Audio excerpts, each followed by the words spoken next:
Bonsoir, bonsoir à vous tous. Bienvenue sur la chaîne Adama Programmeur. Bienvenue dans notre deuxième partie de projet avec Django. Donc, c'est le projet de gestion des emplois. Et aussi, dans cette vidéo, on parlera sur la configuration du projet. Donc, dans notre première partie, on avait parlé de l'installation de Django et aussi la création du projet et l'application. Donc, dans cette partie, on parlait sur la configuration.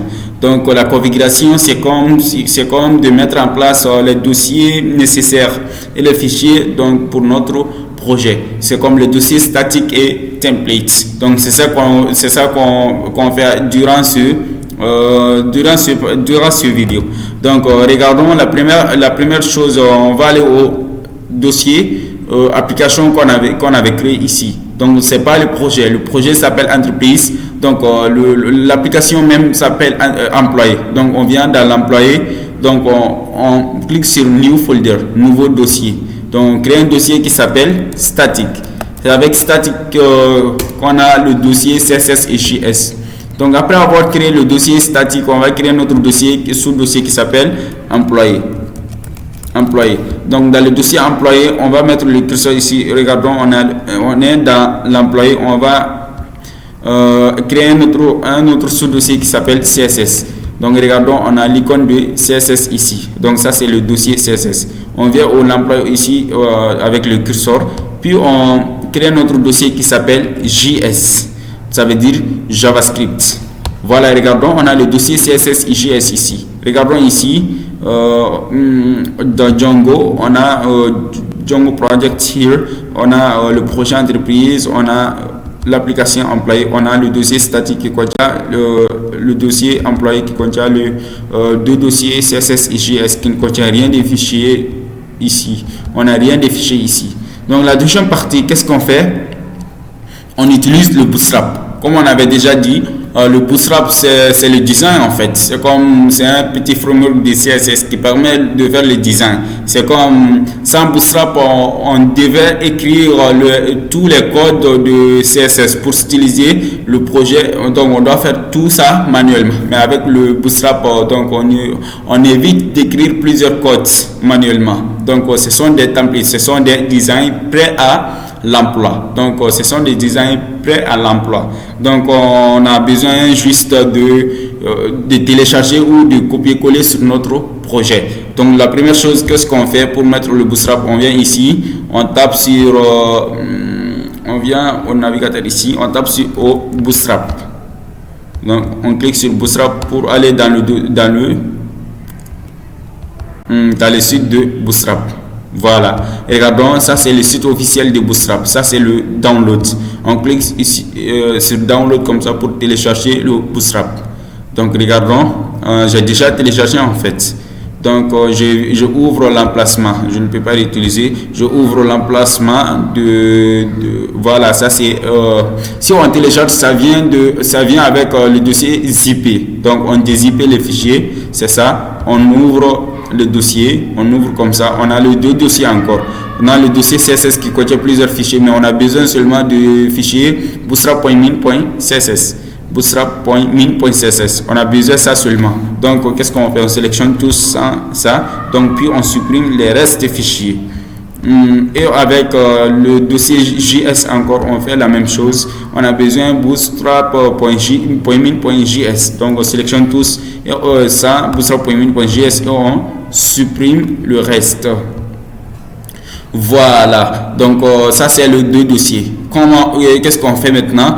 Regardons, on a le deux dossiers qui est CSS et JS. Donc, on échange les dossiers en fait, pour qu'on puisse avoir le fichier bootstrap.min.css et bootstrap.min.js. Donc, qu'est-ce qu'on fait? On coupe ça ici. Donc, on vient dans notre projet on vient dans notre dossier employé. On a le static here. Voilà, on a notre deux dossiers ici. Donc, on fait le merge. Donc, on remplace le dossier. Donc, on fait CTRL V. Donc, on apply and merge. Voilà. ça échange automatiquement. Maintenant, dans notre dossier CSS qui contient le bootstrap.min.css et notre dossier JS contient le bootstrap.min.js. Donc, si on est dans notre projet ici, regardons, dans notre CSS contient le bootstrap.min.css, dans notre dossier JS contient le bootstrap.min.js. Maintenant, qu'est-ce qu'on fait? Je fais la rename quoi. Donc, je renomme le fichier en fait. Donc, le min qui est ici, ça veut dire minimum seulement. Donc, ça veut dire minimum. Qu'est-ce que je fais? Je viens ici, je clique sur rename. Bootstrap.css. Donc, je fais ça automatiquement Bootstrap.css. Et avec Bootstrap.min.js, je fais rename. Donc, je vais mettre Bootstrap.js seulement. Bootstrap.js seulement. Voilà. Donc, après avoir cela encore, on a Bootstrap.js. On a Bootstrap.css. Donc, quelle erreur encore? Voilà. Donc, c'est ça. C'est ça. Donc, mais c'est comme si j'ai une erreur ici. Attends. Bootstrap.js. Voilà, c'est ça.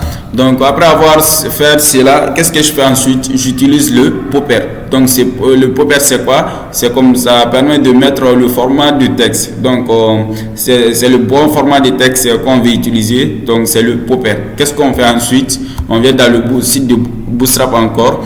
Donc, on vient jusqu'à ici. On a le lien CDJS Deliver NPM Popper.js. Donc, j'ai copié ces liens-là ici jusqu'à HTTP. J'ai copié ici. Donc, je viens ici. Je colle. Donc, si je colle, on voit beaucoup des écritures comme ça. Donc, je sélectionne tous pour faire le copie. Donc, je viens ici. Je crée un autre fichier dans le dossier JS qui s'appelle popper.js. Popper.js. Donc, avec ces fichiers-là, on colle les écritures ici. Donc, on sauvegarde. Donc, ça, c'est le popper. La dernière chose qu'on a besoin dans le statique, c'est le jQuery. Donc, le jQuery aussi, tout ça, ce sont pour la stylisation, en fait, pour les designs, en fait. Donc, tout ça pour le design. Donc, on vient ici. Ça, c'est le site de jQuery. Donc, je mets ici jQuery. Donc, je mets ça ici. Donc, on a le site officiel de jQuery ici. Donc, on clique sur Download jQuery. Ça, c'est la dernière version. On met Download Incorporated Development. Je clique sur ça. Puis, on a tous ces écritures-là, comme le popper. Donc, je sélectionne tous pour copier. Puis, je viens ici. Je crée un autre dossier. Je crée un autre fichier dans le dossier JS. Je peux renommer jQuery.js parce que le jQuery aussi, ce sont des fichiers JS. Donc, je mets jQuery.js. Voilà. Donc, je colle les écritures ici. Donc, puis j'enregistre. Voilà, ça c'est la première partie. Donc on a créé le dossier statique. Dans le dossier statique, on a sous-dossier employé et on a deux dossiers, CSS, JS qui contient leur fichier encore. Donc ça reste maintenant la deuxième partie qui est le dossier template. C'est quoi le dossier template? Le dossier template, c'est le dossier qui contient les fichiers HTML. Par exemple, on est en train de créer une application web, n'est-ce pas? Donc on a besoin forcément de HTML parce que le web sans HTML ça ne sert à rien, parce que avec HTML ça permet de structurer le contenu de notre site web, comme les paragraphes, les images, les vidéos, les formulaires, etc. Donc on a besoin de HTML ici. Donc on va mettre le fichier HTML au dossier template. HTML, c'est Hypertext Markup Language. Moi, j'ai déjà fait des tutos dessus. Donc, vous pouvez consulter dans ma chaîne YouTube et TikTok sous le nom Adama Programmeur. Donc, je viens ici dans l'application. Donc, toujours, on crée le dossier dans l'application. Le dossier statique et template, tout ça dans l'application. Ce n'est pas le projet même. Donc, je crée un autre dossier ici qui s'appelle template. Voilà. Ça, c'est le dossier template. Donc, après avoir créé ce dossier, donc j'ai créé un fichier qui s'appelle base.html. Donc, ça vient avec l'icône de Django.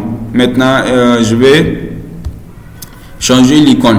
en HTML, donc je fais comme ça. Donc regardons, on a HTML5 ici qui est la dernière version de HTML. Donc qu'est-ce que je fais? Je fais HTML, HTML5. Voilà, ça c'est la structure de HTML. Donc ça c'est la structure en fait. Donc ça c'est la structure. Avec le base.html, on a beaucoup d'importance ici. Par exemple, sans utiliser les templates. Regardons, si on veut créer 3 ou 4 fichiers HTML, donc forcément on a besoin d'écrire le même structure dans autre fichier. Par exemple, on a le base.html. Si on a autre fichier qui s'appelle contact.html, section.html, donc on a plusieurs fichiers. Il faut avoir plusieurs doctypes qui correspondent au même fichier, n'est-ce pas? Donc mais avec le template, en utilisant le template et aussi le base, on évite de faire ça. Maintenant, qu'est-ce qu'on fait avec Django? On utilise ce qui s'appelle le extends. Donc on va hériter ces fichiers là. Donc ça c'est un seul fichier qui contient la structure et les blocs. Donc on utilise le bloc ici. Donc qu'est-ce qu'on fait? Si on crée un autre fichier, on va extenser. C'est comme on va hériter le base. Donc les informations de base, la structure de base va aller à autre fichier sans réutiliser le même doctype dans autre fichier encore. Donc je pense que vous avez bien compris ça. Donc ça c'est, si vous avez des niveaux en Django, peut-être que vous allez comprendre ça. Mais après ce projet là, on va faire un tuto complet pour Django, pour créer des applications web.